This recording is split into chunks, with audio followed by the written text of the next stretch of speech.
After the president made a vague promise to increase funding for the Everglades, lawmakers are setting their sights on an alternative option in case he doesn't follow through. We wanted to focus on appropriations for the Everglades, how we've used the money that they've given us, and how we intend to use more money in the future. Congressman Francis Rooney and other Florida lawmakers personally lobbied the president and administration officials to do more for the Everglades during a tour of Lake Okeechobee last week. Hopefully we made a good enough argument for the need for a couple $100 million more to build out the EAA reservoir. That reservoir south of Lake O is intended to help lake levels by slowing the releases into the Caloosahatchee and St. Lucie rivers. President Trump's budget called for less than $70 million for Everglades restoration, but lawmakers are aiming significantly higher. I'm going to be also aggressive, saying I want the $200 million.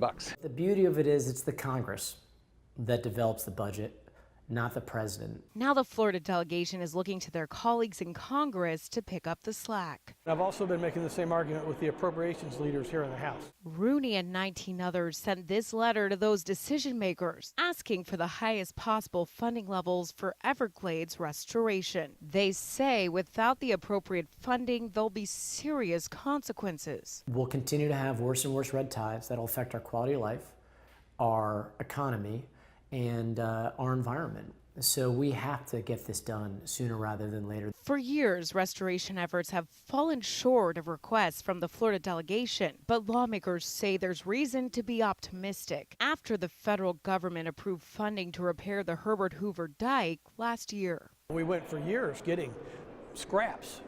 And now we at least got $1.1 billion. That's a good start. Over the past 2 years, Congress has approved more money than the White House's original request for Everglades funding. And according to aides I've spoken to up here on Capitol Hill, they believe this year is no different. Reporting in Washington, Samantha-Jo, Spectrum News 13.